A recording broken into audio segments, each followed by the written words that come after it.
Voilà, bonjour à vous et bienvenue en ce lundi 25 juillet à 16 h sur la planète Terre avec le sommet Médecine Orenda et j'ai la joie, l'honneur et le grand plaisir d'accueillir Cédric Audion et Charles et Cathy et Françoise et Brice. Bienvenue à vous. C'est vraiment une joie de vous voir tous et bonjour donc Cédric.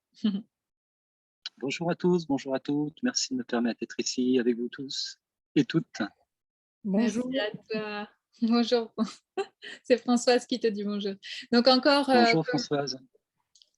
comme les autres rendez-vous en direct et en enregistrement, vous pouvez participer, écrire vos questions dans le chat, écrire vos impressions, vos sensations et répondre à la question que j'ai posée là, qui est quel est le voyage qui vous a le plus éveillé à la nature et à vous-même? Pourquoi? Parce qu'aujourd'hui, Cédric, on voyage. Aujourd'hui, on a rencontré différentes parcelles de pays avec Xavier, là, tout à l'heure, avec les Maasai, avec l'Afrique, ce soir avec Liliane et la médecine taoïste. Et puis ce matin avec Anthony et la sylvothérapie, on a un peu voyagé en Amérique latine aussi. Mhm. Donc, et avec toi, on va voyager vers les sagesses nordiques. Nordique. Oui, Donc, merci à toi. Et dans un effectivement. mmh, vas-y. Je t'en prie, je t'en prie. J'allais dire, Ouais. dans un premier temps, ma première question, c'est, Cédric, pourquoi tu as dit oui au sommet Orenda? Une bonne question. J'ai dit oui au sommet Orenda, d'une part parce que c'est toi qui me l'as proposé. Il y avait une connexion qui se faisait entre nous, il y avait des synchronicités. Une de ces synchronicités, c'est que j'avais reçu le message de m'exprimer plus, de me présenter plus aux autres. Et donc, ce message-là, je commençais à l'intégrer. Et c'est à peu près à ce moment-là que ta proposition de faire partie du sommet d'Orenda est arrivée. Et bah, je n'ai pas trop réfléchi, j'ai dit oui. Et ensuite, bah, le sommet s'est préparé, et puis je suis rentré dedans également, et je suis là devant vous. Waouh, super. Merci beaucoup, d'avoir dit oui et d'avoir écouté cet élan et cet appel que tu as entendu. Chouette. Et Oui, c'est vraiment un élan. mmh, ouais, ouais, ouais. Bah, oui, oui, je commence à te connaître un peu plus et c'est vraiment chouette de pouvoir partager, cette connexion à cette vie, en fait, qui vient nous apporter des messages et savoir les écouter, les observer et se dire: «Ah! Ah tiens, c'est le moment, on y va». Mmh. Entièrement d'accord. Connaître ses territoires intérieurs suffisamment finement et avec joie pour trouver cette vibration qui fait la différence entre le oui et le non. Et là, Ouais, c'est ce qui s'est passé pour moi pour ce sommet. chouette. Alors Cédric, dis-moi, est-ce que tu veux bien nous dire ton qui je suis et peut-être ton parcours?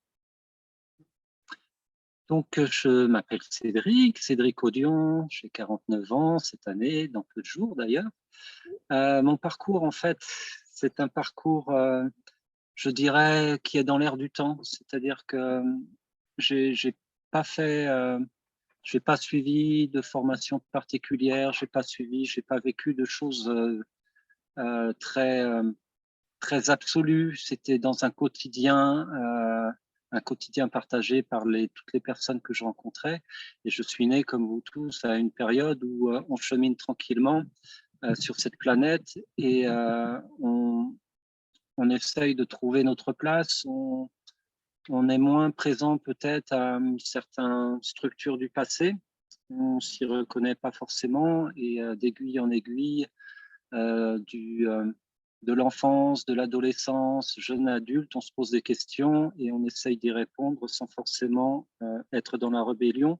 Mais en tous les cas, en se sentant plus en adéquation avec ce que la société, ce que nos proches même peuvent nous demander d'être. Donc j'étais dans cette optique-là, dans ce qui est dans l'air du temps. Et j'ai eu la chance d'avoir une famille très ouverte. J'ai eu la chance aussi de pouvoir vivre en nature. Et c'est cette nature qui m'a permis de conserver, je dirais, mon âme d'enfant, de conserver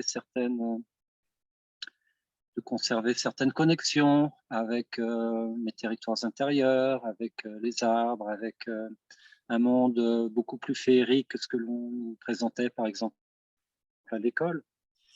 Et sur mes chemins, j'ai beaucoup voyagé. J'ai été un nomade.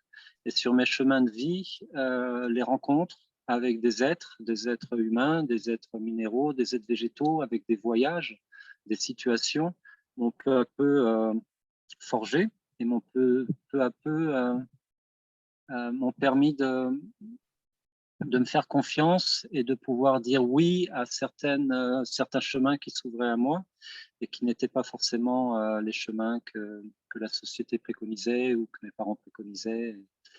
Et voilà. Et au fur et à mesure de ces voyages, j'ai vécu un retournement intérieur, c'est-à-dire que j'ai porté mon regard vers mon centre, vers mon intérieur, vers mes territoires intérieurs, tout en restant en connexion, en jeu de miroir avec l'extérieur, évidemment. Mais ce regard intérieur a peu à peu pris le pas sur le regard extérieur. Et c'est comme ça que petit à petit, j'ai suivi le chemin des synchronicités, le chemin de cette vibration intérieure que l'on ressent. La nature, beaucoup, a été mon maître enseignant. Et de fil en aiguille, j'ai vécu 3 voyages et ça correspond à ta question que j'ai vue sur le chat. Il y a eu un premier voyage en fait dans la campagne et la nature française, bretonne. Il y a eu un voyage très important en Amérique du Sud, au Pérou, en Amazonie et dans les Andes lorsque j'avais 25 ans.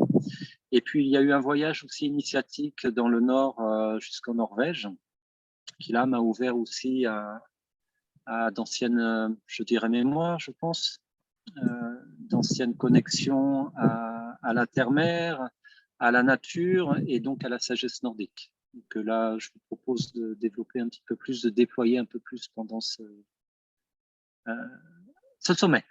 Super, merci beaucoup. Merci beaucoup pour toutes ces précieuses réponses et sur cette expérience que tu as fait, sur tes choix de vie, sur ton cheminement. On en parle souvent avec les experts, hein. Vraiment observer, écouter, ressentir le chemin et aussi avoir cette vision pour aller vers quelque chose et à la fois se laisser voir aussi par la vie, c'est-à-dire voir les actions que l'on met en place et se laisser guider par la vie qui sait où on doit et où on est, en fait, tout simplement. Et je te rejoins aussi sur ces points importants de rituels de passage et, euh, et accueillir encore une fois ces synchronicités. Merci. Je t'en prie. C'est tout ce que j'ai pu mettre en place dans ma vie a été lié à cet élan intérieur dont on parlait. Ça n'a pas forcément été facile. Mon premier voyage véritablement initiatique au Pérou a été un des voyages les plus difficiles que j'ai pu vivre parce qu'il y a une déstructuration importante, un désapprentissage nécessaire pour pouvoir vraiment enlever les couches qui recouvrent notre intérieur, qui recouvrent notre prisme à nous, nos couleurs à nous, notre champ à nous. Et ce voyage n'est pas forcément évident, mais c'est un voyage nécessaire. Et les choix, cette vibration qu'on apprend, ce repère intérieur qu'on apprend à reconnaître en soi, même s'il emmène une déstructuration, une perte de repères intense et qui parfois nous perd complètement, je pense que c'est vraiment important, et notamment à notre époque, de parvenir à s'écouter et à suivre cette vibration et cet élan-là. Merci, c'est ce que disait aussi Xavier Perron juste avant, de savoir traverser ces états de souffrance qui après n'ont plus lieu d'être et se transforment. Et quand je t'entends là, c'était rigolo parce que je prends des notes aussi en même temps. Et au moment où j'écrivais des structures, tu l'as dit. Mm.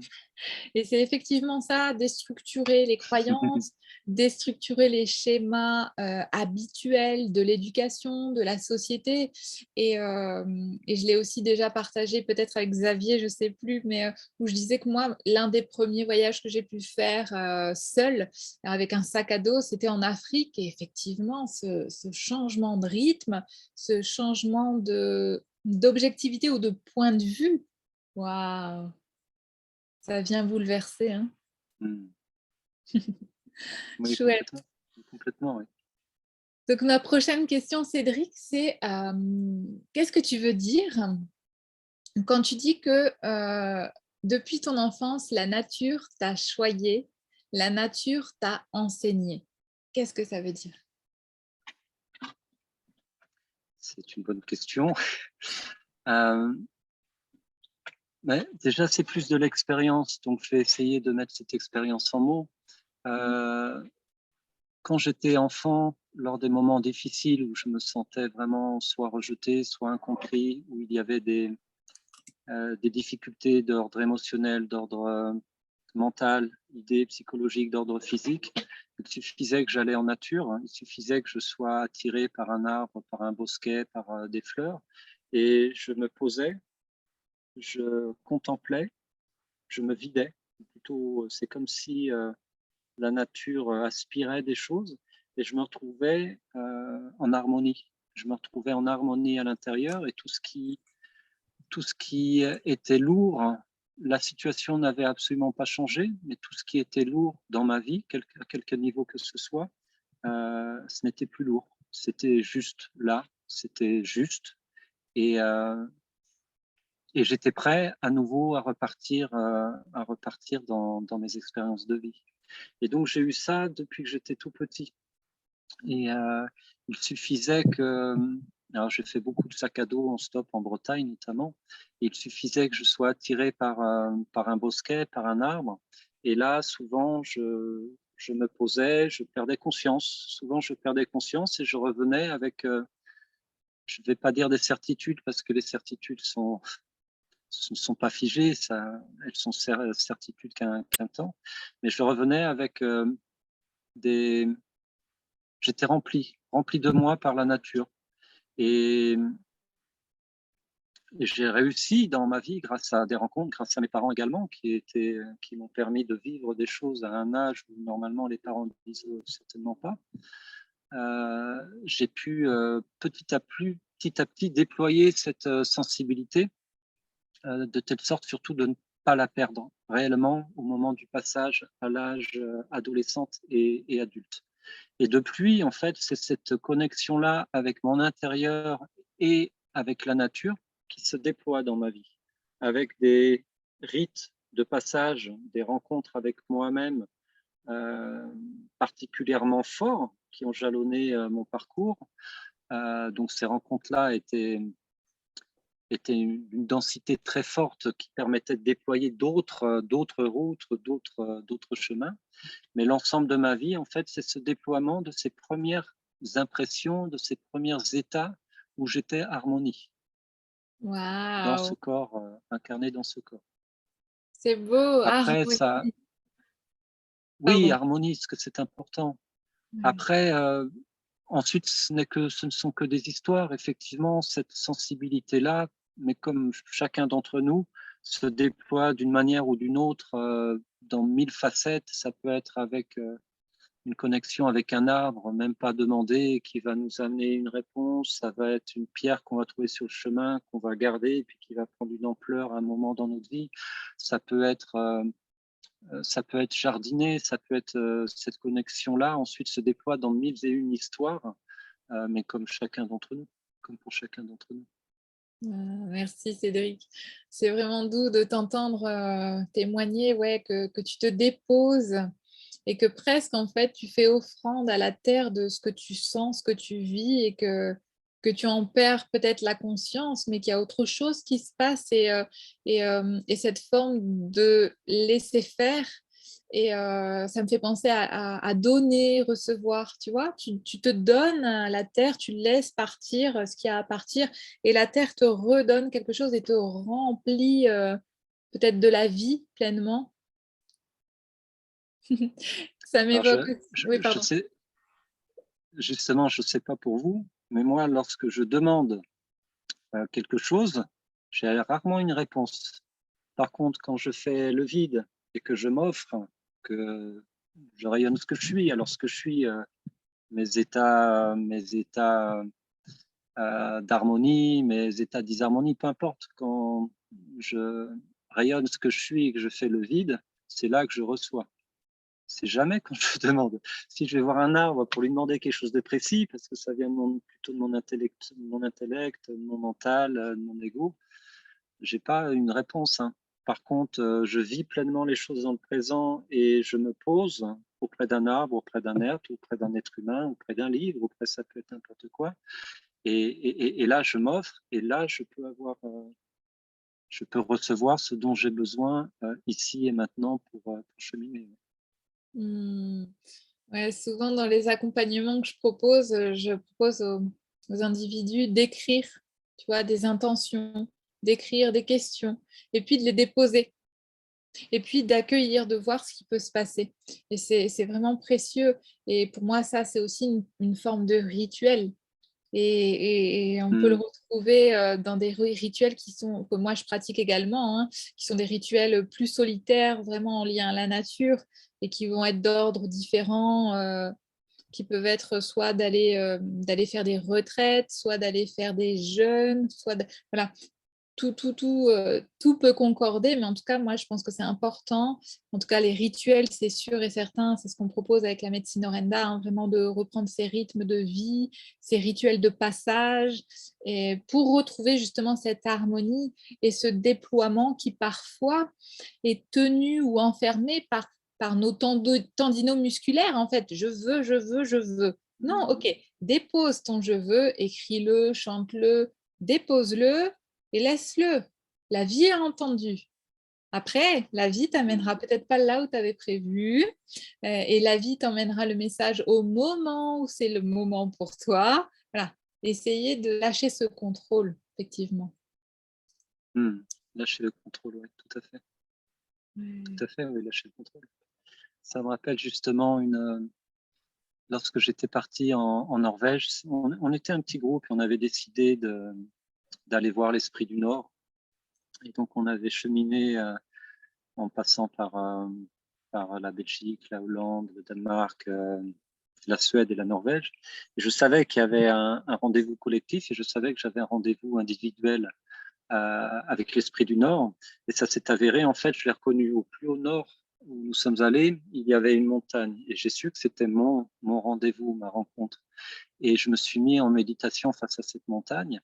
Et il ne s'est rien passé, ça fait flop. Il y avait toute une partie de moi qui savait que il y avait quelque chose là, à ce moment, qu'il y avait une ligne de temps qui pouvait advenir importante pour moi.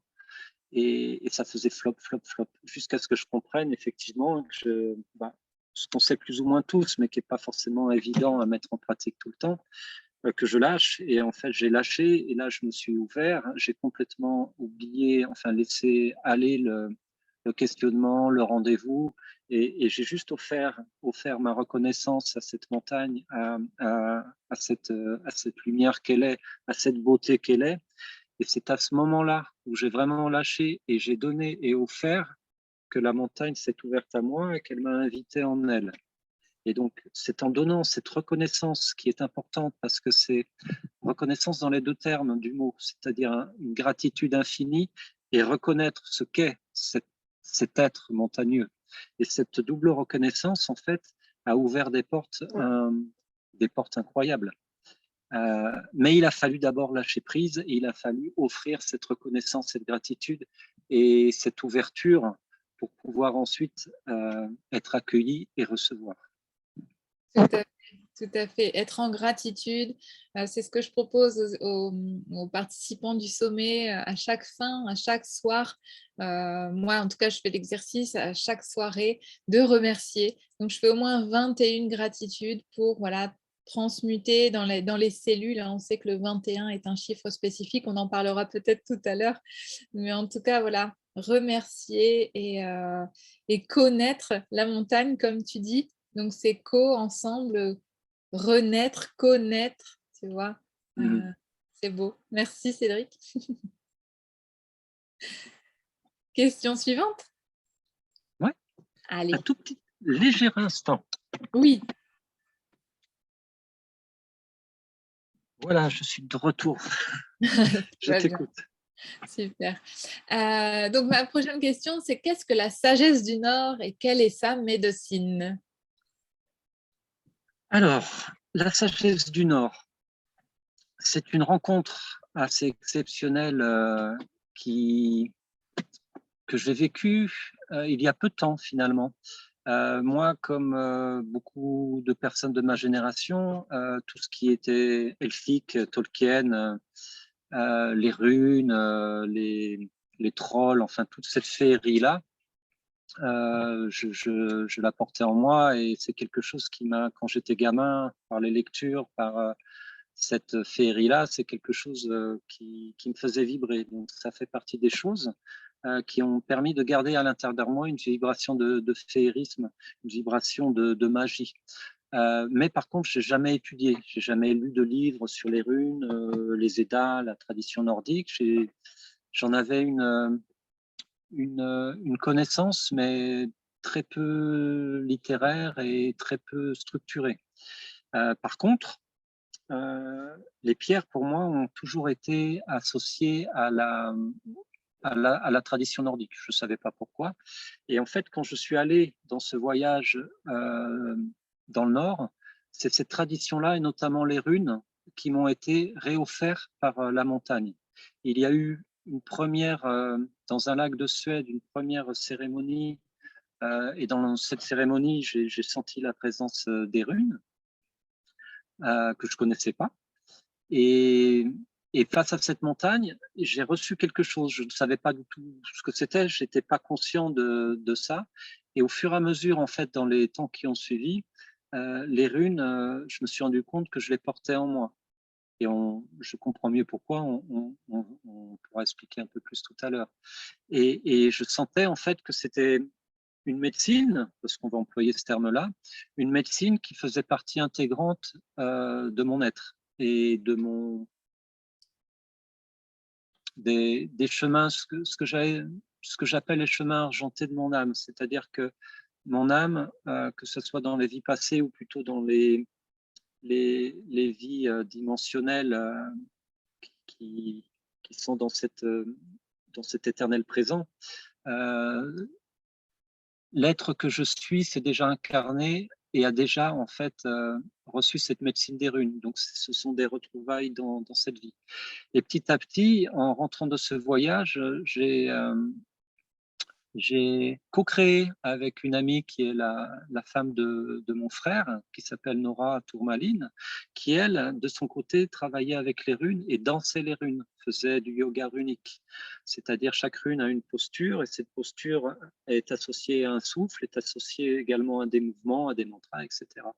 Et tous les deux, en fait, ce que je portais en moi à l'intérieur et ce qu'elle apprenait à structurer à l'extérieur, on, on a co-créé avec nos deux approches différentes et on a commencé à vivre les runes dans notre quotidien et à les transmettre ensuite dans le cadre de stages, de semaines, des choses comme ça. Et dans ce chemin-là, ça a été vraiment un chemin de complétude pour moi. Parce que les runes, elles sont revenues actuellement dans notre monde occidental, mais plus par le biais de l'oracle des runes. Donc, on pose une question, on tire les runes. Les personnes qui s'intéressent aux runes les connaissent beaucoup en ce moment par les oracles des runes. Et en fait, dans mon expérience de vie, c'est quelque chose de beaucoup plus profond. Ça n'enlève pas cette possibilité, évidemment, de vivre les runes en oracle. Mais moi, ce que j'ai vécu, et Nora également, et d'autres personnes, nous sommes loin d'être les seuls, c'est un chemin parmi d'autres, mais un chemin de complétude vraiment complet, vraiment complet. Dans Et la matière, c'est ça que tu veux dire quand tu dis complet, c'est dans le dans la cœur, matière, dans c'est-à-dire, l'esprit et dans le corps, dans la globalité de l'être. en fait, les runes sont la porte de notre multidimensionnalité, sont une des portes de notre multidimensionnalité, avec toute une tradition qui n'a rien à envier, par exemple, aux traditions chinoises, aux traditions hindoues, aux traditions, toutes sortes de traditions européennes. On peut vraiment vivre un chemin de, de spiritualité, d'initiation en passant par les runes. Les runes, pour moi, parce qu'on pose souvent ces questions, que sont les runes? Parce que les runes, ce sont des inscriptions souvent gravées, des symboles gravés un alphabet en fait runique. Les runes de l'ancien Furtark, c'est 24 runes. Dans ma compréhension actuelle des choses, parce qu'il n'y a rien de dogmatique et tout est mouvement, tout est mouvant, et je veux strictement rien figer. Et ce que moi je vais partager avec vous là, c'est vraiment là où j'en suis. Et puis d'autres ont d'autres approches, et c'est très bien comme ça. C'est quelque chose que j'aime bien avec les runes, même si certains veulent figer un enseignement. C'est pas un enseignement écrit, c'est pas quelque chose qui va être figé. Les runes vont s'adapter vraiment à la personne qui les accueille, quel que soit le niveau. Et moi, dans mon expérience actuelle, je dis souvent que les runes, c'est une incarnation des énergies universelles de création. C'est-à-dire que vous avez les principes créateurs de l'univers, qui sont des principes que l'on trouve dans le macrocosme, dans le microcosme, à tous les niveaux. Ces principes-là, issus vraiment de la source première, se déploient dans les différentes dimensions. Et de ces principes peuvent se déployer des symboles. Et au fur et à mesure que ces principes descendent dans la densité, pour ce qui concerne notre sphère terrestre, ils prennent ce que j'appelle un corps d'incarnation, comme nous on le prend.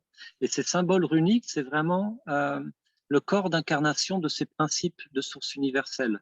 Et ces principes universels, on les retrouve en fait dans d'autres occurrences, dans d'autres, je ne sais pas, ça peut être les lettres hébraïques, le sanskrit, ça peut être dans des traditions différentes, à des lieux différents et des civilisations différentes. Il se trouve que dans la tradition nordique, et je pense antérieure à cette tradition nordique, les runes sont porteuses des principes universels de création. Et ces principes-là, on les trouve à l'intérieur de nous, évidemment. Donc, travailler avec les runes, que ce soit par le son, par le souffle, par la contemplation, par le mouvement, c'est travailler en fait et reconnaître à l'intérieur de soi toutes nos sphères issues des principes de création. Donc, autour de ces runes-là, autour du yoga runique qu'on peut vivre en mouvement, en danse,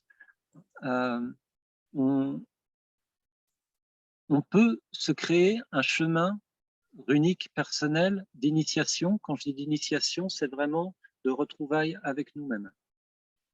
Et autour de ces runes qui s'adaptent vraiment à chacun, qui s'adaptent vraiment au niveau de chacun. Chaque rune, en fait, porte une énergie particulière, mais cette énergie, elle peut se déployer de manière tellement différente en fonction des besoins de chacun, en fonction de là où on en est.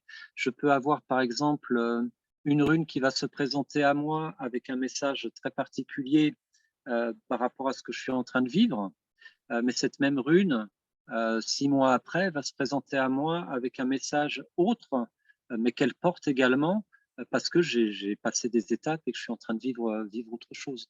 Donc chacun peut suivre un chemin initiatique de runes, à la fois en passant par les 24 lettres. Donc c'est un chemin, on va dire, général, mais que chacun va vivre à sa manière. Mais chacun peut également vivre intérieurement son propre chemin personnel de runes. Et là, c'est les runes qui s'inscrivent dans sa vie quotidienne. Et autour de ce travail avec les runes, il y a des symboles qui sont issus de la tradition nordique, et ces symboles portent en fait des connaissances et des portes assez incroyables que j'ai découvert ces derniers temps et que je suis en train de pratiquer et d'expérimenter. Et notamment, il y a un symbole qu'on appelle le Valknut, qui est, j'aurais dû en prendre une représentation, excusez-moi, qui est en fait 3 triangles qui sont insérés les uns dans les autres. Ces 3 triangles, en fait, actuellement, dans ce que je retrouve, que je peux lire de ce que représente ce symbole, j'adhère pas du tout à ce que je vois. C'est le nœud des ossis, c'est quelque chose qui me parle pas. Par contre, dans ma pratique de ce symbole, dans mes expériences de vie, je me suis rendu compte que ce symbole, en fait, représente ce que moi j'appelle la triple flamme, que d'autres traditions appellent les 3 foyers, les 3 cœurs, les 3 cerveaux. Donc, la flamme du ventre, la flamme du cœur et la flamme du ciel, enfin la terre intérieure, le cœur et le ciel intérieur. Et ce symbole-là, en fait, est une représentation en 2 dimensions de ces 3 flammes et surtout du déploiement de ces 3 flammes en l'ensemble de notre corps de lumière. C'est ce que je suis en train d'expérimenter avec Nora et avec les personnes avec qui on co-crée des stages et des semaines d'initiation. Et ces triples flammes habitées par les runes, ce sont des portes vraiment d'entrée de notre sphère multidimensionnelle et des portes d'entrée de la sphère multidimensionnelle de la vie en général. Et je peux aussi parler d'un autre symbole qui est un symbole qui représente le Wyrd. Donc le Wyrd, chez les anciens nordiques, c'était la toile du destin, ou plutôt de la destinée. Ça représente à la fois donc les 3 nornes qui tissent cette toile-là correspondent aux 3 parcs dans la tradition grecque, c'est-à-dire il y en a une qui s'occupe des fils du passé, une autre du fil du présent et d'autres du fil non pas du futur qui adviendra, mais du futur qui pourrait advenir. Et on retrouve en fait le fil, la toile de la destinée. Et dans mon expérience actuelle, cette toile de la destinée, c'est vraiment la multidimensionnalité, la toile multidimensionnelle que l'on vit, que l'on a tous à l'intérieur de nous, autour de nous, que chaque objet, que chaque être, que la nature, que la planète entière, que l'univers entier a. Cette toile multidimensionnelle avec toutes les dimensions, toutes les lignes de temps, le point zéro, est représentée par cette toile du Wyrd. Donc, travailler avec les runes, en co-création avec les runes, dans nos sphères intérieures, avec la triple flamme et notamment avec la toile du Wyrd, c'est vraiment rentrer dans les portes de nos multidimensionnalités et d'apprendre à jouer avec harmonie et responsabilité dans cette toile-là. Donc, c'est un exemple de ce que la tradition nordique a pu m'apporter en complément à ce que j'avais déjà pu recevoir d'autres traditions ou de la nature, de ce que je portais en moi. Waouh, merci pour ce beau voyage. Je ne sais pas si vous avez voyagé, mais moi j'ai voyagé à travers toutes les lettres. Et donc, tu as aussi répondu à quelques questions que j'avais préparées, donc c'est formidable, hein. Qu'est-ce que la multidimension de la vie et de ton être? Donc, en partie, tu y as répondu. Est-ce que tu veux ajouter quelque chose? On est tous, dans mon expérience, et je suis loin d'être le seul à le vivre, on est tous dans ce moment présent qu'on a vraiment tendance avec notre nos sillons anciens, notre structure ancienne qui est là depuis des millénaires et qui nous amène à toujours quitter ce moment présent, à projeter, à être dans le passé, à être dans le conditionnel, dans le futur et rarement dans le moment présent. Ce moment présent-là, lorsqu'on est vraiment à l'intérieur de nous dans ce moment présent, c'est là qu'on se rend compte en fait de cette multidimension. Cette, cette multidimension, cette toile multidimensionnelle, moi j'aime bien la représenter comme une immense toile d'araignée. Une immense toile d'araignée autour de nous. Et cette toile d'araignée, notre toile personnelle, elle est connectée à la toile personnelle de tous les êtres humains et autres qu'humains qui sont autour de nous et connectée à la toile multidimensionnelle de la nature, de la planète, de l'univers. Cette toile-là, elle est une. Et nous sommes dans notre partie de toile, on va dire ça comme ça, même si c'est un peu réducteur. Et vraiment, on a un choix. On a un choix. Enfin, en tous les cas, moi, j'ai un choix. Ce choix-là, c'est soit je suis une mouche, je me considère comme une mouche pris dans cette toile d'araignée en ayant peur qu'une grosse araignée noire vienne me manger et avec la possibilité de répéter que quelques mouvements, toujours les mêmes, parce que je suis pris dans la toile, soit je suis une tisseuse. Je suis une tisseuse multidimensionnelle et de multiples couleurs. Et là, je tisse. J'apprends en tous les cas, ou je réapprends à tisser.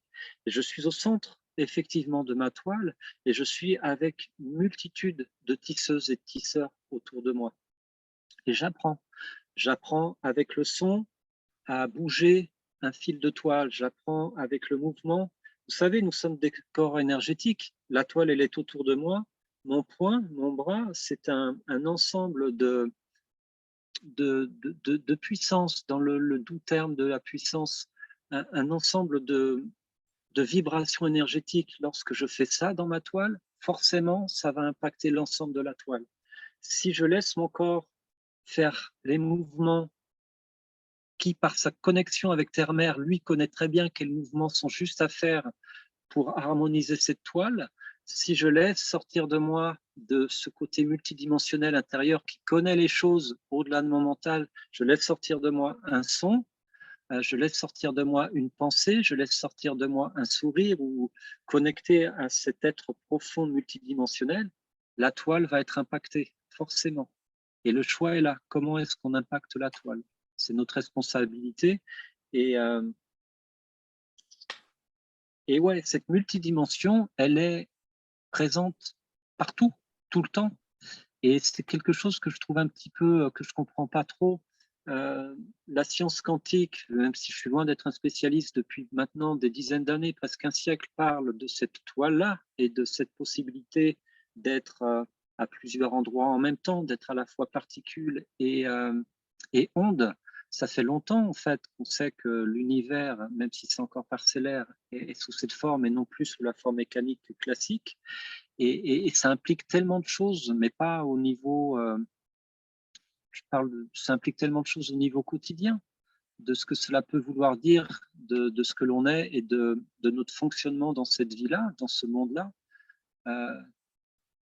Et on n'arrive pas à faire le pas collectif d'intégrer la compréhension de ce fonctionnement multidimensionnel et on reste, vous savez, moi, une des choses les plus simples que m'a permis de comprendre la mécanique quantique, c'est qu'on passe du A ou B au A et B. Et ça change tout. Ça change tout. Je peux à la fois être un être qui a une sombrité en lui et un être de lumière en moi. Je peux être cet être-là en même temps. Je peux faire un choix qui est incohérent avec une autre partie de mon être et ça fait partie de moi. Je peux à la fois vouloir quelque chose et vouloir son inverse et trouver les chemins d'harmonisation de ça. Je peux très bien vouloir l'aventure et la sécurité. Ce A et B au lieu de ce A ou B, c'est quelque chose de fondamental dans notre fonctionnement, je trouve, hein, au niveau très concret, très terre à terre. Et c'est justement une porte d'entrée très simple et très concrète à la multidimensionnalité de notre être.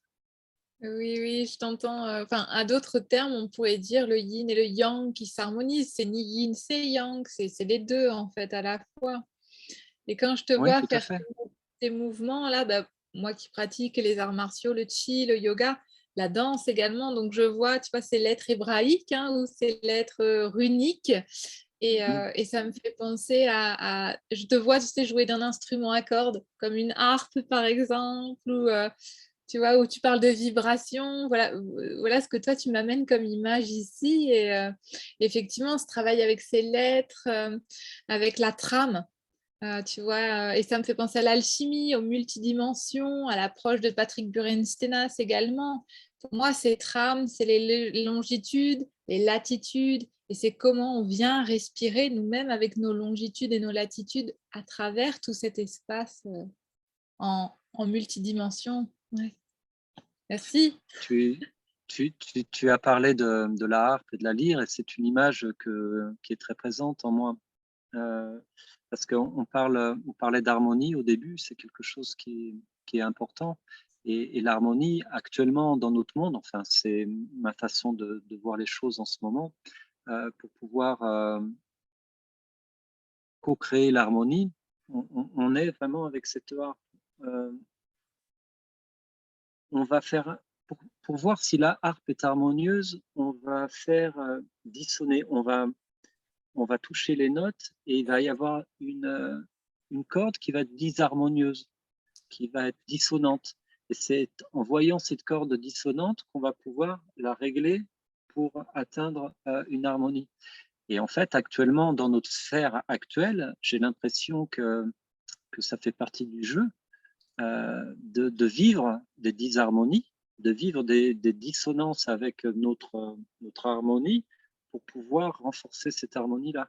Et c'est ce qu'on vit, je crois, actuellement à titre individuel et collectif. Ah Mais ben, je justement, crois, ouais. c'est ni bien ni mal, c'est vraiment le processus qui permet d'atteindre l'harmonie. Je suis tout à fait d'accord avec toi. Ouais, ouais, ouais. Pour accompagner et pour être accompagné aussi à mon tour, il y a vraiment cette respiration entre les différents espaces et dimensions et rencontres. Ouais, ouais, ouais. Super.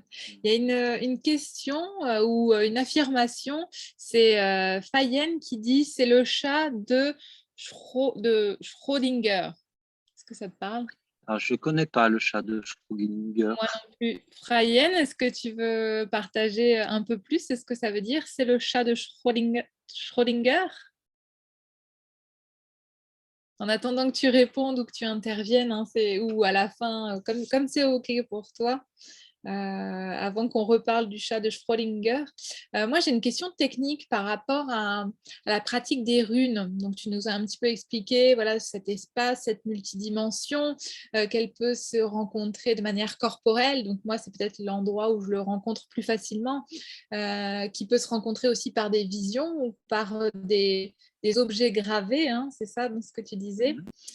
Est-ce que tu peux nous en dire plus effectivement sur qu'est-ce que la rune, tu parlais d'un certain nombre, et est-ce que c'est comme une poche dans laquelle on va venir tirer une pièce à la fois, ou est-ce que il y a un respect des lettres dans l'ordre, comme un ABCD? Comment ça s'utilise la rune, les runes? Alors, déjà, mon approche et celle de Nora, c'est de permettre de mettre en place des matrices pour les personnes, pour que les personnes puissent se reconnecter, retrouver leur chemin de reconnexion elles-mêmes aux runes, parce que c'est différent pour vraiment chacune, pour chaque personne.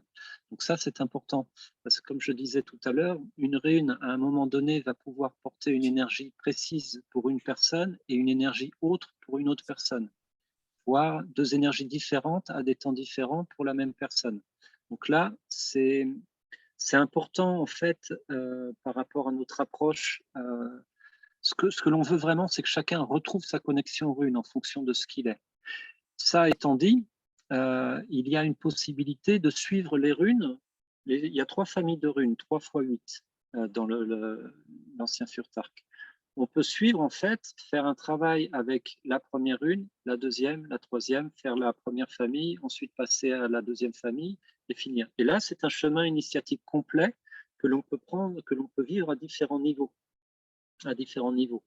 Donc ça, c'est tout à fait possible à faire et c'est ce que l'on propose dans notre semaine d'initiation parce que ça permet, dans le cadre de ce que l'on propose, cela permet aux personnes de trouver leur propre connexion aux runes. Parce que c'est pas quelque chose qu'on va apporter, dire bah, cette rune, elle va te faire ça, elle fait ça, elle correspond à ça. On va faire vivre par le corps et par la nature, puisque on propose cette semaine sur les terres de l'Awen, c'est le lieu où je vis, hein, c'est 11 hectares assez préservés en nature. Donc là la nature est très présente dans cette initiation-là. Et là, on va faire vivre les runes en contemplation, en vibration, par le corps, par le souffle, par le chant. Et on va passer différentes matrices comme ça pour que les personnes puissent vivre leur propre chemin avec les runes. C'est-à-dire que souvent, ce qui se passe, c'est qu'à la première rune, les personnes vont soit ressentir, soit visualiser, soit entendre, soit vivre avec le corps comme un début d'histoire, et l'histoire va se continuer. Et l'histoire va se continuer, et consciemment, ils vont pouvoir, oui, avoir conscience de cette histoire, mais ça, c'est la partie émergée de l'iceberg. Le travail se fait également en profondeur avec des ouvertures d'espace intérieurs, avec des nettoyages, avec différentes possibilités qu'on peut retrouver évidemment dans d'autres pratiques, d'autres parcours. Mais là, c'est ce que l'on propose. Le corps, le mouvement, les postures, le souffle, le dessin, la danse, beaucoup la danse en nature, et chacun va vivre ce qu'il a à vivre et va toucher sa connexion avec les runes et surtout avec son intérieur.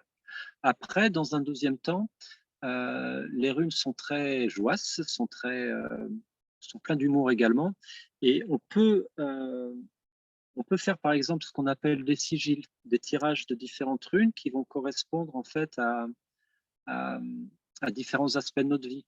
Je ne sais pas, on connaît bien enfin, les personnes connaissent généralement le nom d'Yggdrasil, l'arbre de vie de la tradition nordique. Cet arbre de vie, en fait, a 9 mondes. Et ces 9 mondes correspondent aux 9 chakras, aux 9 svelir dans la tradition nordique, du corps humain également. Donc, chaque monde correspond à des points bien précis, le monde des elfes noirs, le monde des dieux, le monde des structures profondes, le monde des hommes, des nains, enfin, le monde des géants de glace, des géants du feu, tout ça correspond à des mondes symboliques, mais qui sont vraiment présents à l'intérieur de nous. Et toute cette structure intérieure, avec ces voyages que l'on propose avec les runes, ça se met en place. Les chemins entre chaque monde qui peuvent correspondre au nadi, par exemple, de la tradition hindoue, les chemins, eh ben, ils vont se rééquilibrer, ils vont se refaire avec un certain souffle, avec une certaine prise de conscience, avec certains mouvements connectés à la rune. Et ces chemins-là deviennent ensuite personnels. C'est-à-dire qu'on peut faire comme je le disais tout à l'heure, je me suis un peu perdu en route, on peut faire un tirage qui représente notre Yggdrasil intérieur avec des runes bien précises. Ces runes peuvent ensuite être assemblées pour faire, par exemple, je ne sais pas si vous le verrez là, Si, si, ça si. c'est un sigil runique. J'ai 8 runes qui ont été tirées, 9 runes par contre qui ont été tirées, et dans un élan de créativité, je les ai assemblées de telle sorte que ça corresponde enfin, intuitivement, je les ai assemblés. Et ce chemin runique qui a été assemblé là, je peux le chanter, je peux le danser, je peux le vivre intérieurement. Et vivre ce chemin runique, représenté symboliquement par ce sigil-là, me permet en fait de déployer un chemin initiatique précis que la vie me demande de vivre à ce moment-là. Je ne sais pas si j'étais très clair. Si, si, si, un chemin initiatique. Et en fait, moi, ce qui m'interpelle dans ce que tu nous présentes, ce que tu nous dis, c'est qu'effectivement, ce que je vois, c'est un chemin initiatique à traverser, à contempler et à incarner, à vivre dans la matière, Incarner, vivre. dans l'incarnation, dans la matière, hein. Pour moi, carner, c'est la viande, c'est l'incarnation, la matière. C'est la porte de tout, oui. C'est ça. Et ce que j'entends, c'est que quand tu parles derrière toi, il y a un assemblage des runes que tu as expérimenté. Eh bien, j'y vois un aspect, donc tu disais graphique, on peut le chanter, on peut le danser. Et quand j'entends ça, j'entends que ça ouvre un espace créatif extraordinaire. Ça ouvre un espace créatif extraordinaire qui correspond, parce que c'est là où j'en suis en ce moment dans mon expérimentation. Je vous parlais en fait de la triple flamme, avec la flamme, pour moi, de la puissance créatrice qui est celle de la terre intérieure au niveau du ventre, du hara, la flamme de l'amour au niveau du cœur, et la flamme de notre ciel intérieur au niveau de notre cerveau, de la glande pinéale. Ce déploiement ensuite en multidimensionnel de cette triple flamme, on se retrouve en fait avec des formes géométriques sacrées que j'ai retrouvées en fait dans ces traditions-là et qu'on peut retrouver dans d'autres traditions qui se déploient. Donc, on peut parler de Merkaba, on peut parler du cube de Métatron, on peut parler de beaucoup de choses. Et en fait, cette forme se déploie autour de nous, plutôt on prend conscience du déploiement de cette forme autour de nous et de son interaction avec la toile globale. Et cette forme-là, c'est ce que je suis en train d'expérimenter. Et ça m'a beaucoup rappelé Ozo de la tradition Navajo, avec le cercle de beauté, avec les chants sacrés, sacrés et secrets.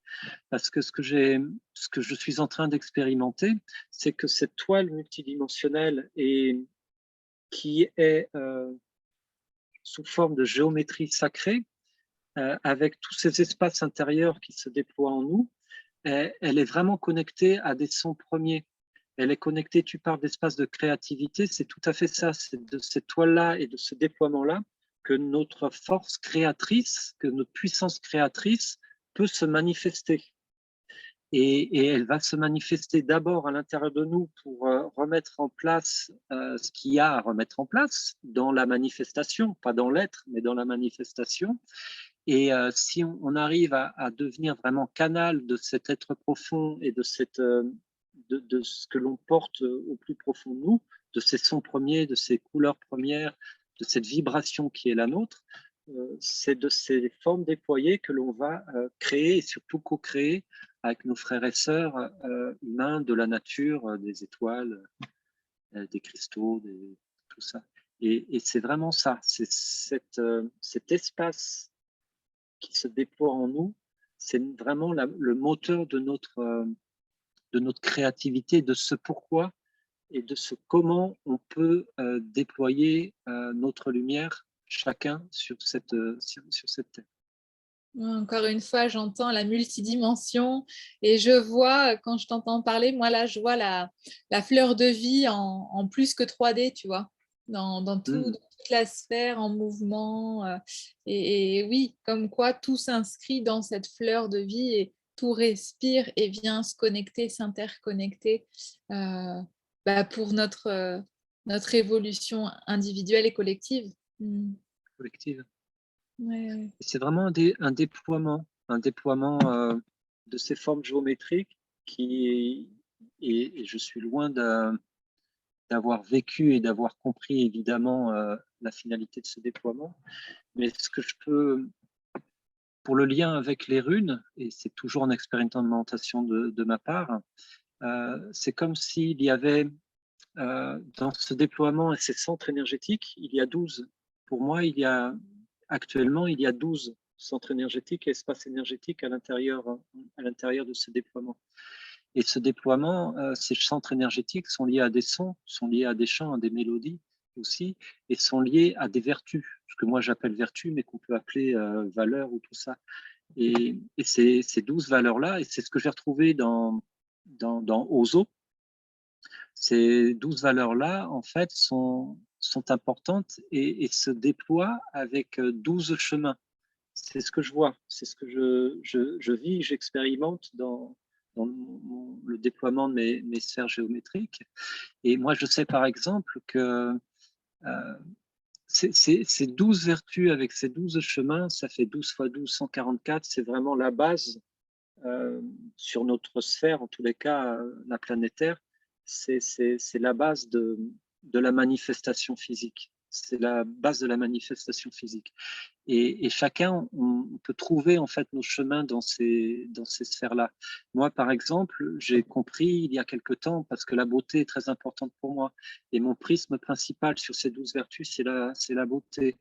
Et la beauté me permet vraiment de vivre l'harmonie. Si je perds le chemin qui me permet de reconnaître la beauté, je suis en disharmonie. Si j'arrive à garder le chemin qui me permet de voir la beauté en toute chose et en tout être, je suis dans l'harmonie. Et je me suis rendu compte que le chemin qui m'amène à la beauté, pour moi, c'est l'émerveillement. Je me suis rendu compte que j'étais un être d'émerveillement. Si je perds cette capacité d'émerveillement parce que je suis en dissonance, parce que la vie m'apprend des choses, je perds ma capacité à voir la beauté en toute chose, à commencer par moi, et je perds l'harmonie. Je suis en disharmonie pour mieux apprendre à harmoniser ensuite. Mais c'est important. Et dans les 12 vertus que je pressens, en tous les cas, chacun peut avoir son prisme particulier.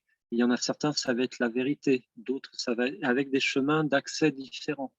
Donc, par exemple, l'émerveillement peut être le chemin d'accès d'une autre valeur, d'une autre vertu.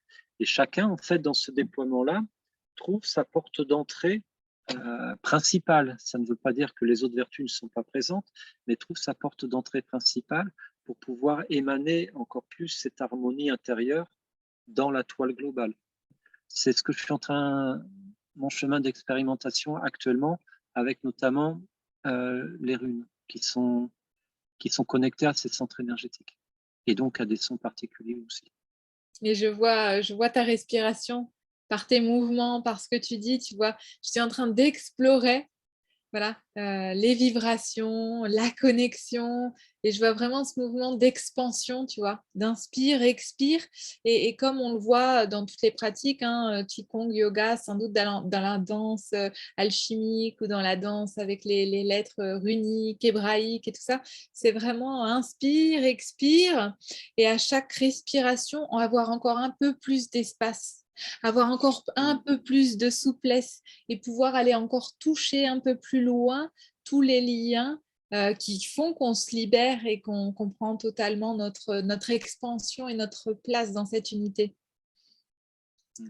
C'est beau, la beauté. Oui, la beauté est importante, oui. Chouette. Une autre question? Oui, Allez. Qu'est-ce que pour toi, être au service de la terre-mère et de ses enfants? je vais répéter bonne question.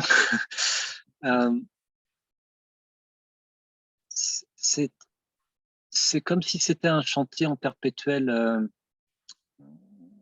ouais, un chantier qui est tout le temps remis sur le métier à tisser. Donc c'est difficile de répondre à cette question-là. Est-ce que ça change? C'est peut-être Il y ça, a c'est quelque peut-être être à l'écoute et être ah, en... complètement, mais je vais revenir quand même à cette histoire d'harmonie.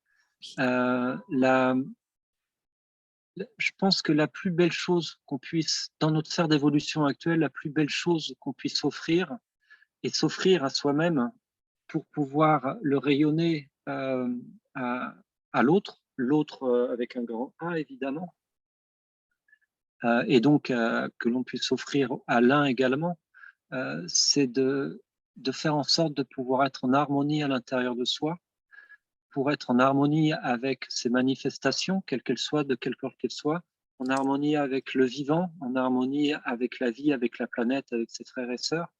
Et le service, je pense que pour moi, en tous les cas, actuellement, le service le plus important que j'ai envie de vivre et que la vie me fait travailler beaucoup en ce moment, c'est d'arriver à être cohérent et en harmonie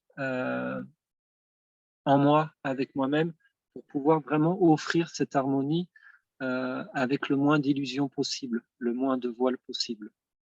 Ça peut prendre des chemins extrêmement différents, extrêmement loufoques aussi, mais ces chemins, c'est pas moi qui les connais, c'est pas moi qui dois les décider, qui dois les contrôler.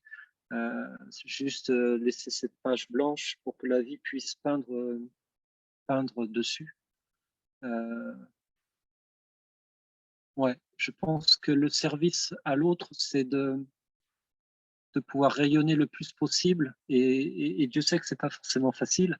Une harmonie intérieure pour pouvoir transmettre cette harmonie, non pas par forcément la parole intellectuelle, mais même si ça peut passer par là, mais pouvoir simplement le transmettre par la présence, par un regard, par un sourire, par une discussion, ouais, vivre son chemin d'harmonie et le fait de le vivre, pouvoir permettre aux autres de vivre leur propre chemin d'harmonie, je pense que c'est important. Ouais, chemin C'est d'harmonie comme, pardon, chemin tous d'harmonie les comme le langage du corps et comme le langage de l'être. oui, oui, oui.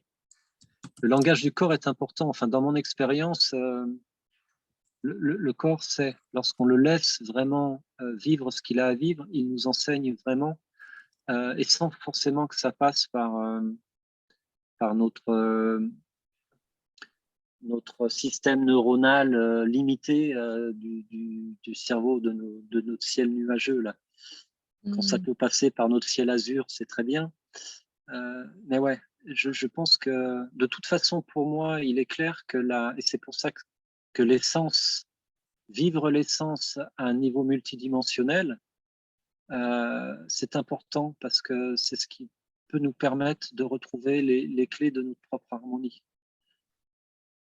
Wow. Merci, merci beaucoup. Je vais revenir avant de poser la dernière question, à une question de... Alors, donc, il y avait cette question de Françoise. Y a-t-il un lien, une transmission par les hyperboréens? Dans une autre vie, dans celle-ci, j'ai rencontré une âme sœur grâce à la vibration par la voix. Alors, si on suit les données historiques, les runes font partie de notre ère. Les plus anciennes, je crois, ça date. Et encore, c'est pas forcément connecté simplement à la tradition nordique, mais les plus anciennes datent de notre ère, donc entre 0 et 1000 de notre ère. Moi, dans ce que j'ai reçu et dans ce que je pressens, cette connexion aux runes, cette descente donc, de cette conscience universelle incarnée dans les runes, dans les formes et symboles runiques, elle est antérieure à l'Atlantide et je pense qu'elle est issue de l'Hyperborée. Mais ça, c'est mon expérience à moi, mon ressenti à moi et les messages que j'ai pu recevoir. C'est beaucoup plus profond que ce que l'histoire actuelle peut vouloir nous enseigner. En tous les cas. Oui. Moi, Il y je a une sais... connexion, je Pardon. termine juste, pardon. Il y a une Vas-y. connexion forte avec les étoiles et avec les éléments de la nature. Ça c'est clair. Et la connexion avec les étoiles, c'est une connexion primaire. Moi, je connecte beaucoup notamment dans cette sphère, ce que j'appelle moi ma sphère de beauté, cette sphère multidimensionnelle en géométrie sacrée en moi et autour de moi. Ces 12 centres sont pour moi connectés à ce que certaines traditions appellent les 12 dragons de Mu, qui sont primordiales en fait qui sont l'essence même de la manifestation de notre planète Terre, et donc la manifestation de nos corps et qu'on retrouve vraiment à l'intérieur de nous également, évidemment. Et, pour moi, les runes, à un niveau que je n'ai pas encore conscientisé complètement, sont connectées à ces 12 dragons de Nu. Donc c'est vraiment ancien. C'est vraiment ancien. Et connecté aux fréquences. Ces 12 dragons de Nu sont des fréquences bien précises qui sont à l'origine, selon moi, connectées, sont des fréquences stellaires pour la création de la planète Terre et qui sont connectées également avec 12 fréquences stellaires qui viennent se rejoindre là actuellement sur nos terres. Bon, il faudrait déployer ça un petit peu plus, mais tout ça pour dire que les 24 runes ne sont pas anodines dans tout ça. Donc, pour répondre à Françoise, le côté hyperboréen, il y a un lien pour moi qui est direct, mais qui est issu de mon ressenti et qui n'est pas forcément approuvé par nos pairs scientifiques et experts en runologie. C'est pour ça que je voulais réagir tout à l'heure, c'est qu'effectivement, ce qu'on nous apprend dans les cours d'histoire, etc., c'est peut-être pas forcément, moi, depuis petite, je me dis, c'est peut-être pas la vraie histoire. Je me suis toujours demandé pourquoi on nous apprenait telle ou telle date historique et pourquoi on n'apprenait pas d'autres dates qui auraient pu être aussi importantes. Et en tant que à un moment, en tant que prof d'art plastique, art appliqué, j'étais tombée sur un livre merveilleux qui représentait plein de tableaux historiques qui étaient censés raconter l'histoire, mais qui racontaient l'histoire comme une histoire narrative, celle qu'on voulait qu'on nous enseigne ou celle qu'on voulait qu'on entende. Et je me souviens d'un tableau je crois que c'était Napoléon sur un beau cheval blanc dans un joli costume, vous savez, avec sa main sur l'estomac.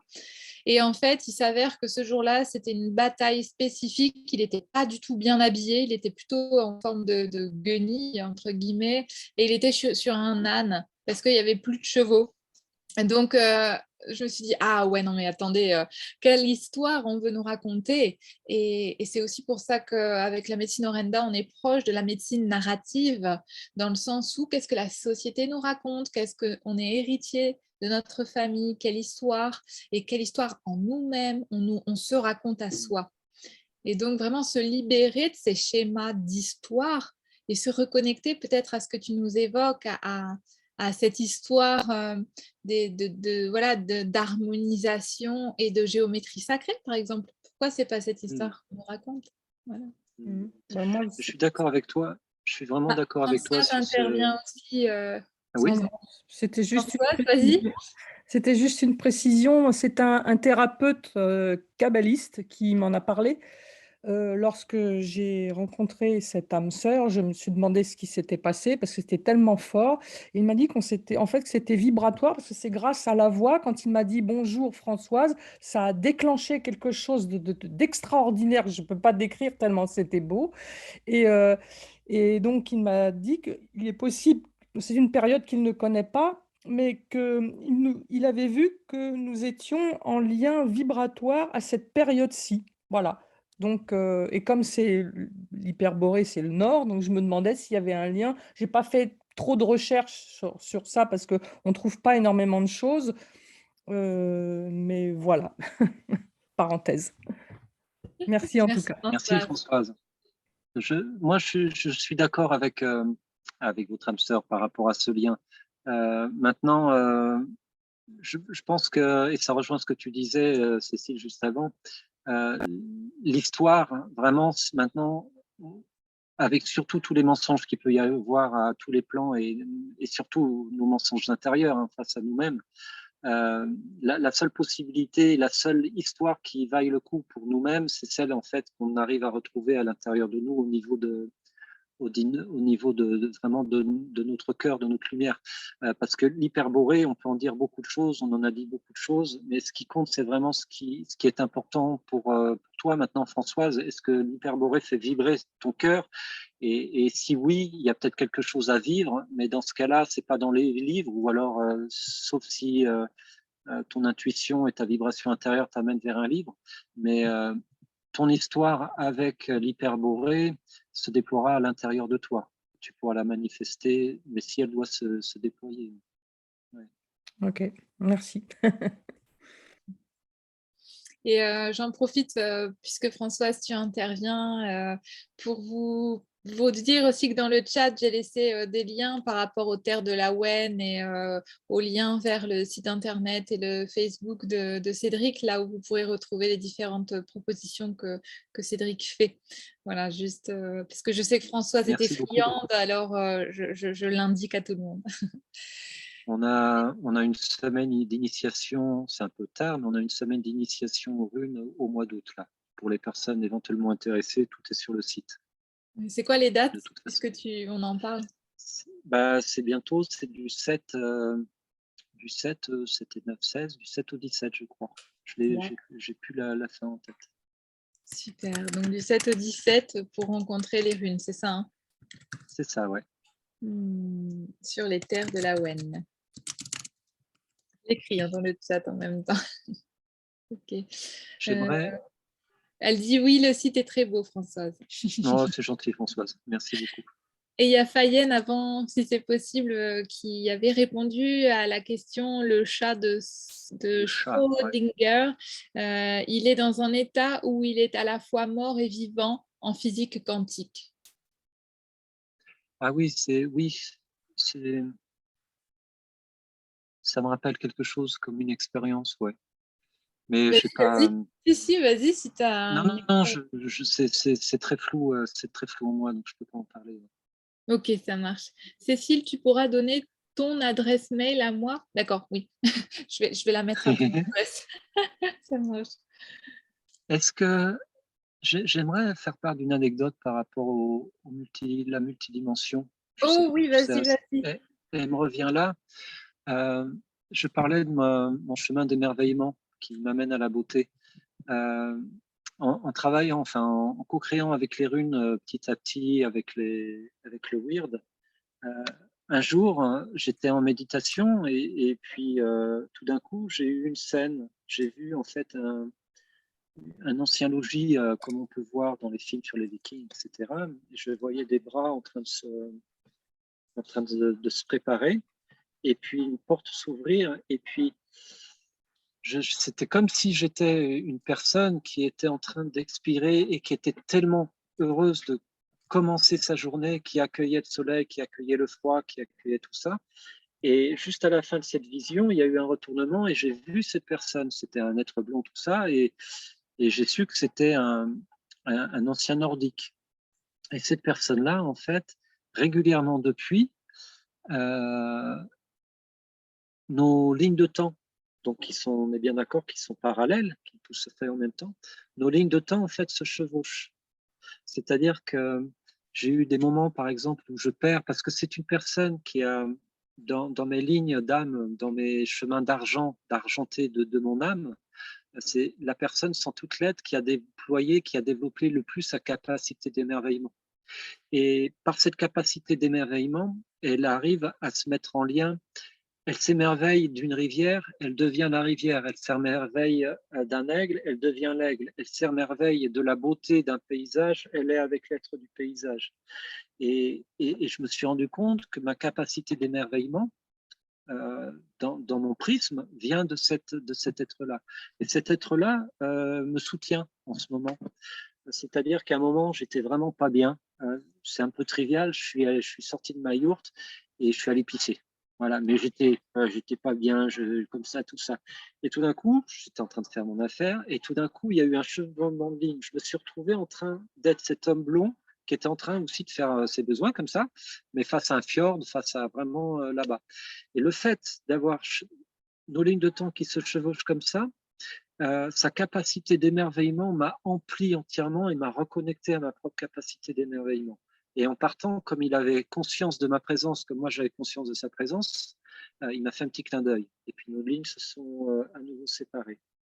Et depuis, en fait, cet être-là, qu'a priori j'ai été ou pas, peu importe, où je suis en ce moment, que mon être est en ce moment dans une autre ligne de temps, de dimension, peu importe, cet être-là, il est là, il me soutient avec d'autres. Il me soutient d'une part. Pourquoi est-ce qu'il me soutient? Il n'est pas en train de me posséder, il n'est pas en train de s'inviter en moi. Il a tout simplement développé une capacité à rentrer dans son cœur, dans son être profond, dans sa lumière profonde, dans son essence profonde. Et moi, je commence un petit peu à avoir cette capacité-là. Je suis loin d'être à son niveau et au niveau. C'est mon cheminement. Mais j'ai quand même des ouvertures qui sont faites. Et en fait, le fait d'être capable, chacun dans notre être, de rentrer dans cette essence-là, nous permet en fait de faire chevaucher toutes les lignes de temps possibles et inimaginables. Il est dans son cœur, je suis dans mon cœur, et là, on peut se connecter. Et je trouve ça super important, et j'aimerais passer ce message-là. Ce que j'ai compris par cet être-là, ou par un vieux monsieur du fin fond du Tibet là-bas, avec qui j'ai vécu la même chose, ils sont là, ils vivent des choses importantes, mais dans des lignes de temps différentes, si on le prend au niveau linéaire. Et ces êtres-là, parce que moi, je souffre de ce qu'on a beaucoup en ce moment, c'est ma légitimité. Qui je suis, moi, pour pouvoir prétendre, par exemple, transmettre des choses, pour pouvoir euh, manifester dans ma vie ma lumière, qui je suis. Et pourtant, ce qu'ils m'ont enseigné, eux, ce qu'ils m'ont fait passer, c'est qu'ils sont là pour m'encourager. Parce que c'est pas ce belâtre blond qui est à ma place en ce moment, dans ce temps très particulier qu'on est en train de vivre collectivement et qu'est en train de vivre la planète Terre. C'est pas le maître tibétain, c'est Bibi, c'est Cédric qui est là. C'est moi qui est là. C'est-à-dire que toute cette team, toute cette équipe, qui est-ce qu'ils ont envoyé sur le pont? C'est Bibi, c'est Cédric. Et chacun de nous en fait, tous ces êtres issus de nos passés, de lignes de temps différentes, de dimensions différentes, issus de notre âme, ils sont là, ils font partie de notre cercle sacré. Et c'est nous qui sont, comme on dit souvent, l'équipe sur Terre. C'est nous qui sommes ici et maintenant dans ces moments cruciaux. Et si c'est nous, c'est pas pour rien.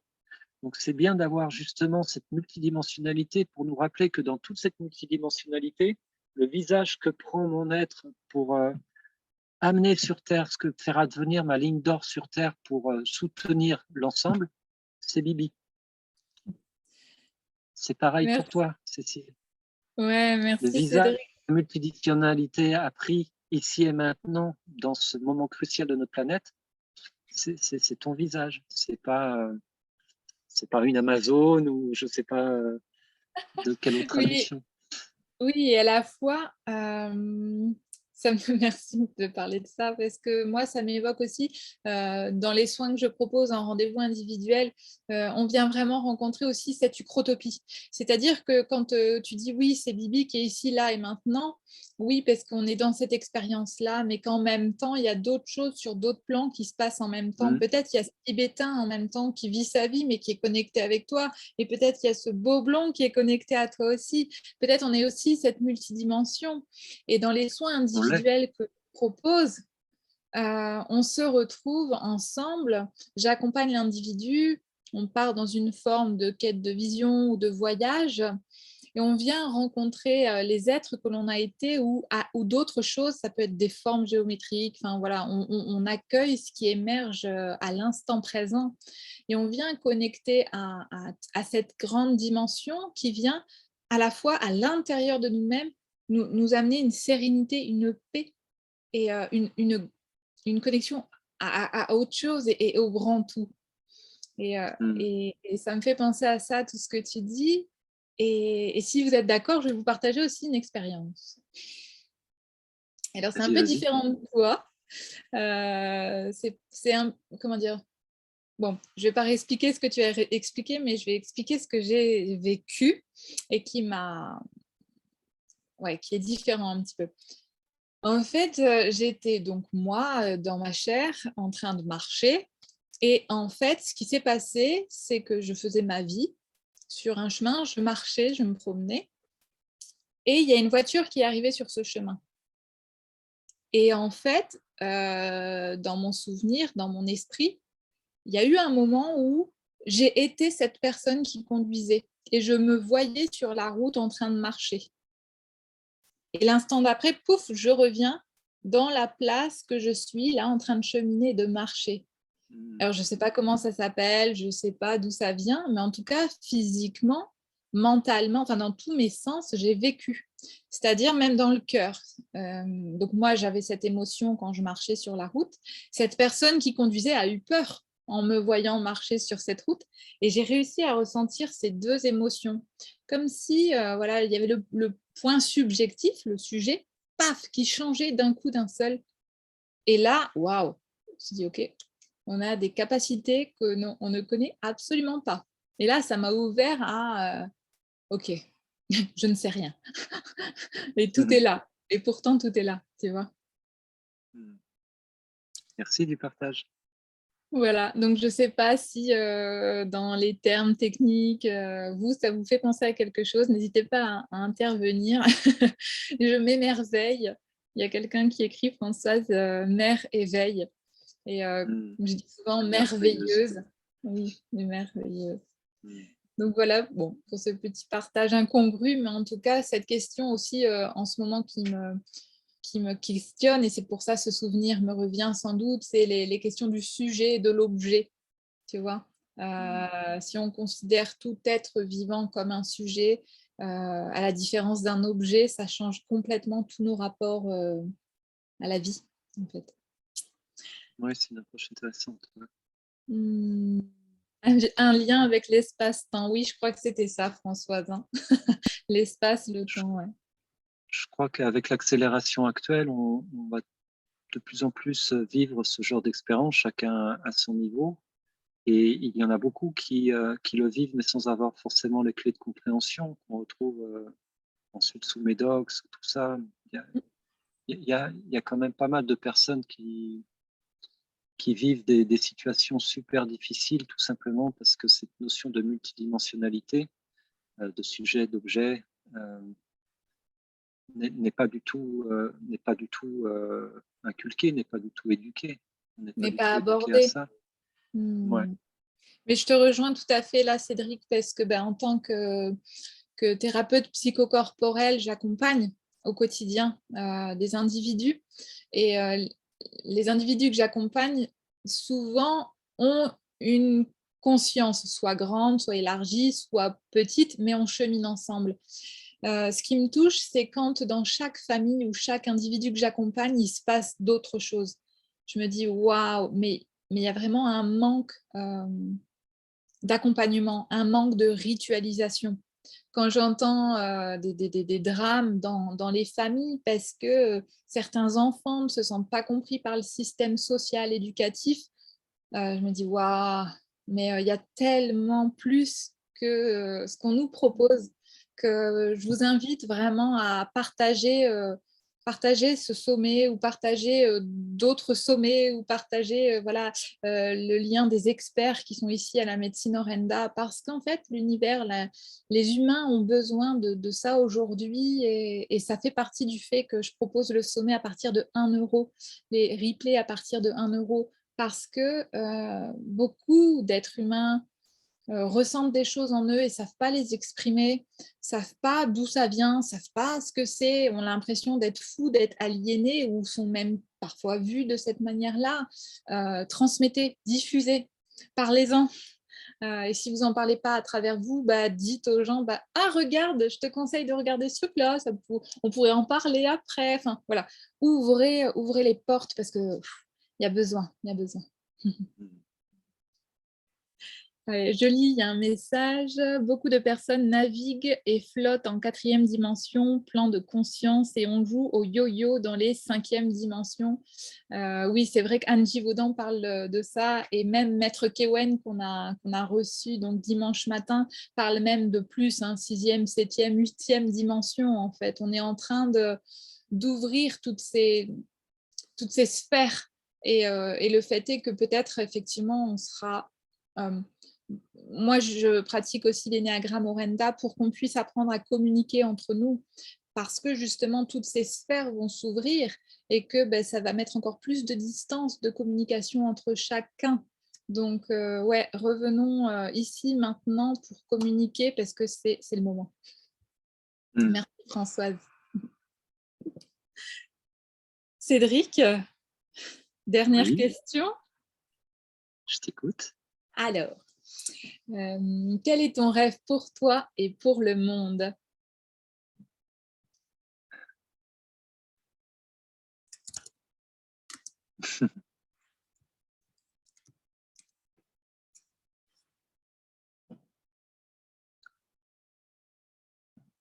Tout ce que l'on a partagé fait partie de ce rêve-là, cette ouverture que les personnes,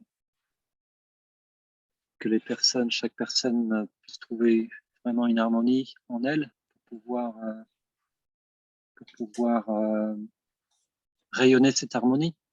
Parce qu'on parle beaucoup de la Terre nouvelle, de la nouvelle Terre, mais cette nouvelle Terre, en fait, on l'a fait au niveau de notre ventre, de notre intérieur, de notre profondeur. La nouvelle Terre, elle est d'abord là. Et c'est le tissage de toutes ces nouvelles terres qui permettent vraiment à cette nouvelle terre qu'on aspire tous en fait à cette nouvelle terre-là de se manifester dans une ligne de temps d'or. Donc là, par rapport à ce que je vis en ce moment, que je traverse, mais c'est toujours, c'est lié à maintenant, à ici et maintenant. Mon rêve est, tu vois, c'est comme si justement je me sentais là pour pouvoir faire advenir ma ligne de temps d'or. Je vais utiliser ce terme-là parce que nous sommes en incarnation, nous sommes en cheminement, en pèlerin sur cette terre, et le chemin, on le crée au fur et à mesure.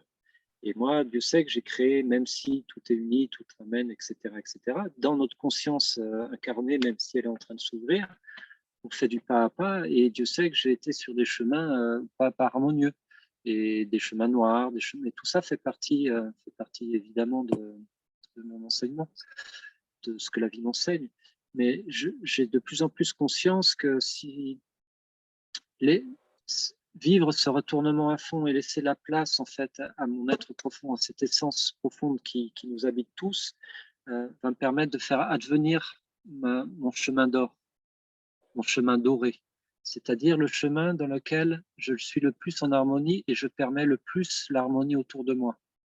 Et mon rêve pour moi, c'est de continuer à œuvrer pour cheminer sur ce chemin d'or. Ce sont mes termes, on peut mettre d'autres termes. Et je sais, parce que ça commence, je l'ai vu, le fait de cheminer sur mon chemin d'or, je me rends compte par toutes sortes de choses que ça permet à d'autres personnes que je rencontre d'être appelées par leur propre chemin d'or. Et ce que je peux, et mon rêve, c'est ça, c'est de continuer mon chemin d'or et de croiser toutes les personnes que je dois croiser, d'être enseigné, de partager la beauté et l'harmonie avec ces personnes-là et de permettre aux personnes qui en ont besoin ou qui ont besoin de ce stimuler-là, d'être appelés par leur chemin d'or pour faire advenir leur chemin d'or. Et c'est comme ça, en fait, que la Terre manifestera aussi sa ligne de temps d'or pour ici et maintenant, pour nous tous. Wow. Voilà ce que j'aurais envie de partager comme rêve là. Et demain, ça sera peut-être un autre. Ouais, merci Cédric, c'est magnifique, c'est merveilleux. Et c'est un honneur de t'entendre. Il y a May qui partage. Merci, quel beau message. Alors, pour moi, c'est bloqué. Ah oui, tu m'entends là? Est-ce que tu m'entends? Je vois que ton image ne bouge pas. Est-ce que toutefois tu m'entends? Est-ce que c'est revenu? Non. Bien.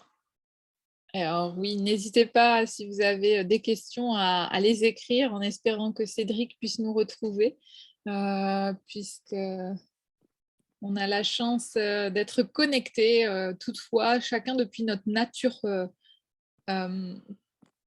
loin. Alors oui, voilà, Cédric a été coupé. Peut-être c'est parce qu'en fait, il vit sur ses 11 hectares et que l'électricité est une denrée rare. En tout cas, voilà, c'était vraiment agréable de pouvoir discuter avec lui. J'espère qu'il va pouvoir revenir et sinon, effectivement, restez connecté à votre harmonie, à votre beauté et retrouver l'essence en fait de ce qui fait sens pour vous et de ce qui vous meut au quotidien. Et puis, May, je vais lire quand même ton message. Merci. Quel beau message. Retournement, cheminée, chemin d'or en harmonie. Tous mes voeux pour cela. Oui, à chacun pouvoir trouver son chemin d'or, son chemin de lumière. Alors, je revois. Donc, Cédric est revenu parmi nous. Je te laisse remettre ton micro, Cédric. Est-ce que tout va bien? Je sais pas si c'était général ou une Non, connexion, c'est la yourte.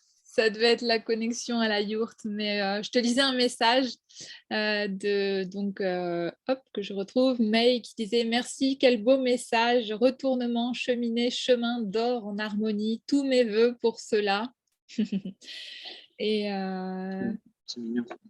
oui, j'ai pas pu me joindre plus tôt à vous. J'envoie des mails pour vous remercier pour ce magnifique congrès, qualité des intervenants, merci de tout. Bah, écoute, merci May. Hein. Et oui, il y a les replays qui sont accessibles à vie à partir de 1 euro. Donc, ce que je disais tout à l'heure, justement, diffuser pour que en fait, vous puissiez aussi vous-même peut-être communiquer avec vos familles, avec vos amis, dire quel intervenant t'a inspiré, pour justement trouver des espaces de dialogue, des espaces de rencontre et des espaces de lien pour cheminer encore plus ensemble. Et puis, May encore qui nous dit je diffuse. Super. Merci. Une fan. Peut-être, je ne sais pas, il n'y a que May qui peut le dire. Mais c'est vrai que depuis le début, on rencontre de merveilleux experts. Et encore une fois, aujourd'hui, même depuis le début, on est parti en Amérique latine. Avec Léo, on était avec ses origines du Vietnam. On est parti en Afrique, en Chine. Aujourd'hui, on est parti dans les pays du Nord, en Norvège, en Suède, avec la France, avec voilà, toute l'Europe est présente. Donc c'est vraiment chouette. Une roue de médecine. Exactement. Et ça, c'est mon job. En tout cas, ça en fait partie de réaligner voilà, cette roue de médecine. Et c'est pour ça d'ailleurs qu'il y a ce sommet médecine Orenda. Enfin, ça me semble évident, mais merci de le signifier. Super. Merci. Bonjour. Si je peux parler, c'est May, mais Vas-y, oui. je crois qu'en fait, excusez-moi si je suis en retard, et si on parle le même langage dans l'unité, ça nous permet de vibrer et de s'entraider chacun de là où on est, à porter cette fréquence sur cette nouvelle terre et ce que notre âme souhaite. Voilà. Merci May qui est là depuis la Suisse. Merci, May. Super. Merci beaucoup. Ouais, n'hésitez pas encore, vous avez Cédric est là, la connexion est revenue, la yourte nous a permis de se reconnecter, donc c'est super. Si vous avez des questions, n'hésitez pas. Eh ben, c'est encore bugué. Ah, mince. Nous, on te voit en tout cas, Non, Cédric. ben, je suis là. Ok, bon. Et ça, ma connexion Internet est un peu instable là. Il y a eu du vent, il a plu un peu. Et d'ailleurs, tant mieux, il a plu. Oui, Ça fait du bien au jardin et aux animaux. oui. Mais ouais, ça devient peut-être un peu plus instable là. Ok. Eh bien, a priori, tu vois, ça devient peut-être instable parce que c'est le moment de se dire au revoir. Il est Sans doute. 17h34. On a passé un bon moment ensemble et donc, on se retrouve tout à l'heure à 19h avec Liliane Papin, la médecine taoïste et le féminin de l'immunité. Je suis vraiment ravie que cette amie de cœur soit présente depuis les États-Unis. En plus, elle sera bientôt en France, voilà, parce qu'elle est entre les deux pays. Donc, en tout cas, et puis demain, on se retrouve aussi avec Simon qui est médecin et qui travaille sur la médecine et la respiration et l'insomnie et tout ça, l'apnée du sommeil. On rencontrera aussi Rudy ensuite, qui est musicien créateur grâce à son didgeridoo et autres instruments. Et puis ensuite, on aura Claude Jarry-Desloges en astropsychologie, une femme aussi très généreuse qui travaille avec la tribu Orenba. Et puis, à la fin, on aura Ephéa qui va nous parler de la présence. Et puis ensuite, on fera une jolie clôture ensemble. Donc, je vous dis à tout à l'heure à 19h et un grand merci pour votre présence, Françoise, May, Cathy, Brice, Michel. Merci Charles, merci tout le monde. Merci ceux qui sont en replay et à bientôt. Au revoir. Et merci beaucoup.